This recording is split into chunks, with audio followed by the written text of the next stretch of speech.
Disclaimer: this art project was created as an educational tool inspired by Halloween to illustrate the representations of the evils found in the minds of human beings throughout the centuries. Graphic, disturbing, nude, and ultimately demonic images lie ahead. Look back now or enjoy the dark show ahead. I want to salute you. Welcome you back to another RTSTM with your man, Field of Smiles. Bad Art Comics 2.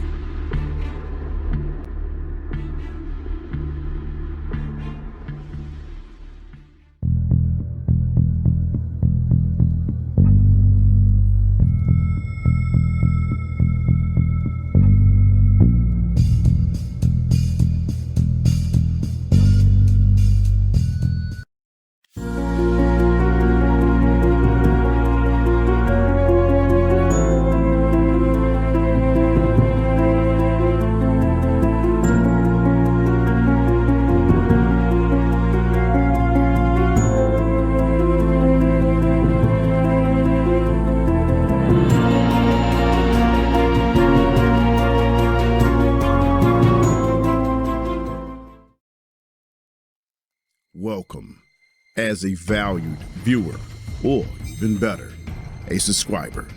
Please take the time now to hit the like button and subscribe if you haven't already, if you feel the vibe, and share if you dare. You are the resistance, the venture capitalist, the ones who see the vision, the chosen, the appreciated. The education or entertainment from the history spawn found within is the prerequisite for artistic expression. Freedom of expression is being persecuted and censored. I personally am an artist, the type that paint and draw with color pencils, crayons, ink pens, etc. However, literature will remain the highest form of art. With that, so we begin with 3 of my favorite quotes from Mark Twain. Quote number 1.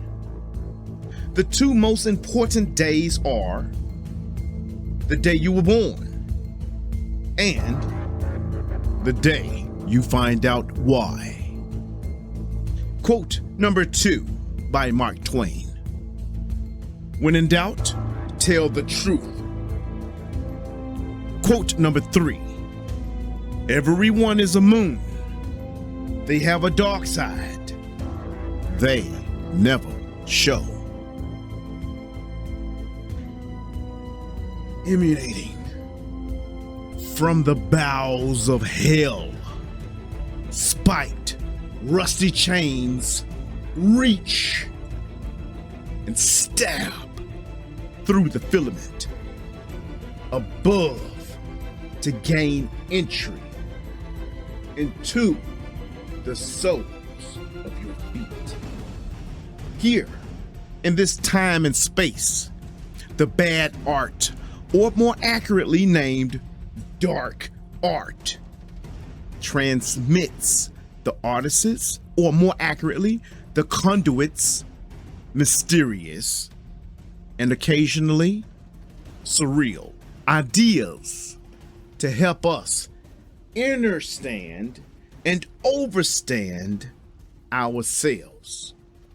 Horrible acts of macabre scenes make us stop and think about our own mortality. You know what I mean? That train wreck that you just cannot turn away from.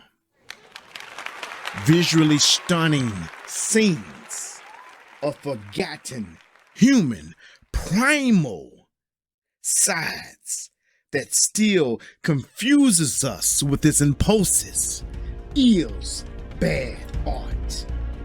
View, gawk, squint, and roll your eyes of experience. The purpose of this show and the creations of the characters found within the unique concepts of this bad art is to create critical thinking and your welcomed and valued comments. Well, as this bad art comments to mission statement now has been presented, let's take a look at a she-devil some call the Baphomet.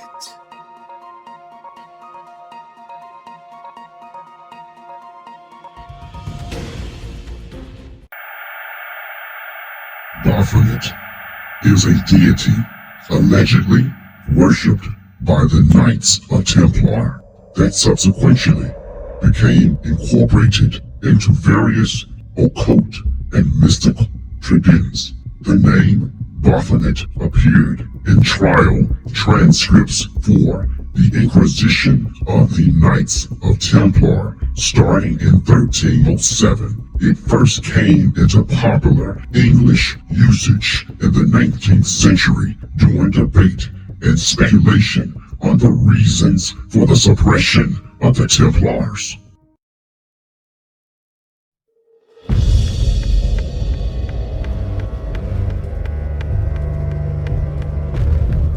When the medieval order of the Knights Templar was suppressed by King Philip IV of France on Friday, the 13th October 1307, Philip had many French Templars simultaneously arrested and then tortured into confession.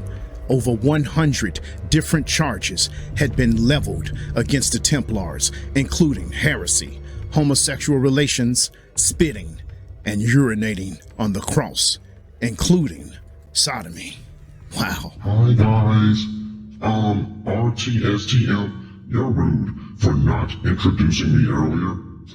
Hi guys, I'm Karen, your favorite demon. Anyways, I'm gonna conclude this chapter. Hold up. You can conclude the chapter in just a second. You saw I was busy. Now stick to the script. Ever since I started making this show and you came around, weird stuff been happening. Now, don't make me stab you with this fork. I got this fork just for you. Know y'all like them pitchforks. I got one for you. Now, get back to the show, girlie. By saying this, since 1856, the name Baphomet has been associated with the Sabbatic ghost image drawn by a lifeless Levi, which contains binary elements representing symbolization of the equilibrium of opposites. You know, half human and half animal, male and female, good and evil, etc. On one hand, Levi's intention was to symbolize his concepts of balance that was essential to his magnetistic notion of the astral light. On the other hand, the Baphomet represents a tradition that should result in a perfect social order. Thanks guys, see you later.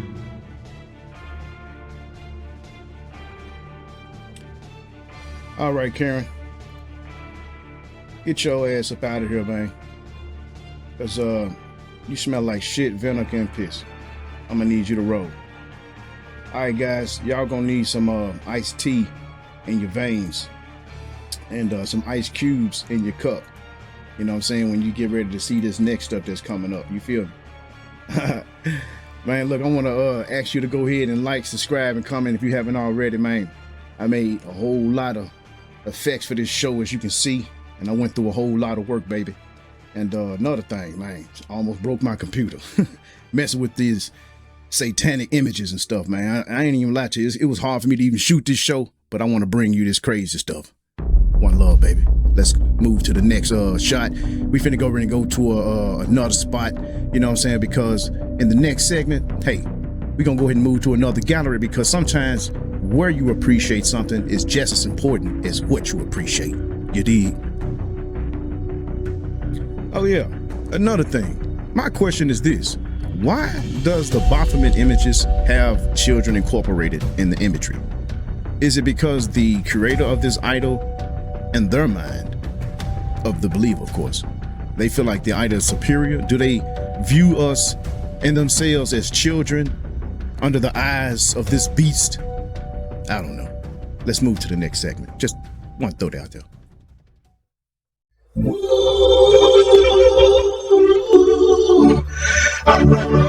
I wanna welcome you back to another real talk session with your man Theater Smiles, RTSTM, baby. I wanna thank you for tuning in with your sexy self.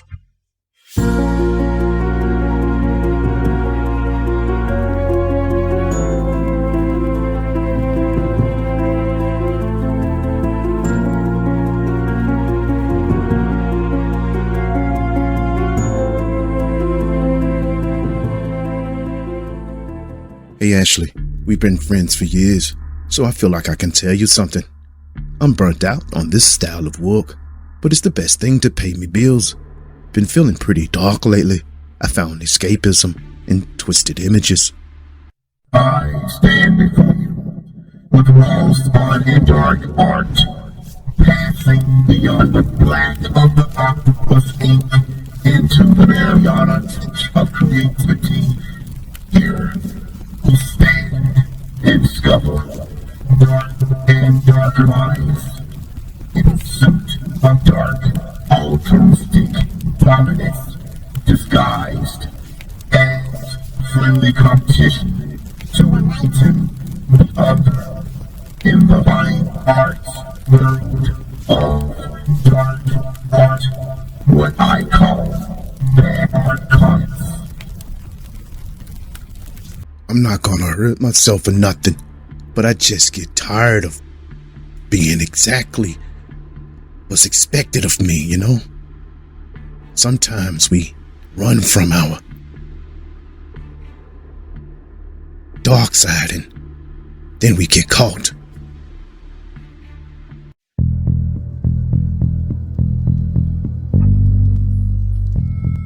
Oh, Eli, you think you got it bad. You have no idea. I'm so dark and deep with it. I can't stand working here. The people suck. The women, they're always saying stuff behind each other's back. When I get home, my husband, he just don't understand. The kids are running me up the wall. Yeah, I can definitely relate. It's just burning me out. And so, you know, I had to find some type of darkness within myself to give that area to myself and try to transmute the darkness into something beautiful. And I used the expression of art to do so, you know. And so that's how, well, in the premise, how I ended up coming across bad art. And then I was fascinated when I started looking into how, you know, the minds of the people would create these images and why they was creating these images. You know, like, what would it mean when you see all these bodies everywhere? You know, why would this person call this particular art hell or call this particular art something, whatever it may be? You know, and honestly, sometimes when you look at the macabre things in life, you can kind of get a better perspective on, you know, where you are in life. And honestly, sometimes you can look at those dark artists and say, you know, he must have been in a really bad place, and for him or her to actually create that type of work, they really were trying to express themselves. Sometimes they may want to hide secrets, you know, in the background, like the image behind me now. You know, certain images are found here, and of course, you're going to have to use your imagination and put together what is meant here, you know, whether it's a political image, whether it's a religious image, you know, whatever it may be. But yes, Eli, I definitely understand where you're coming from. You know, I think my life is a little bit darker than yours. You ever eat through a whole shit sandwich, figuratively speaking, of course, before realizing you were never even hungry? What was it all for? the pain, the suffering, the abuse. Why? Well, it's to help you, help others, to give back the experiences of pain and to help others reflect. That's the best gift of the pain. I've been walking alone. You think your life is bad? My damn wife left me, killed my damn dog, wouldn't even give me a child. And I begged for one. But I want to tell you about the ugly Duchess, also known as a grotesque old woman, is a satirical portrait painted by the Flemish artist Quentin Matsis around 1513. The painting is in oil on an oak panel, measures 62.4 by 45.5 centimeters. It shows a grotesque old woman with wrinkled skin and withered breasts. She wears the aristocratic horn headdress of her youth, out of fashion by the time of the painting, and holds in her right hand a red flower, then a symbol of engagement, indicating that she is trying to attract a suitor. However, it has been described as a bud that will likely never blossom. The work is Matz's best known painting. The painting was long thought to have been derived from a punitive lost work by Leonardo da Vinci on the basis of its striking resemblance of two caricature drawings of heads commonly attributed to the Italian artist.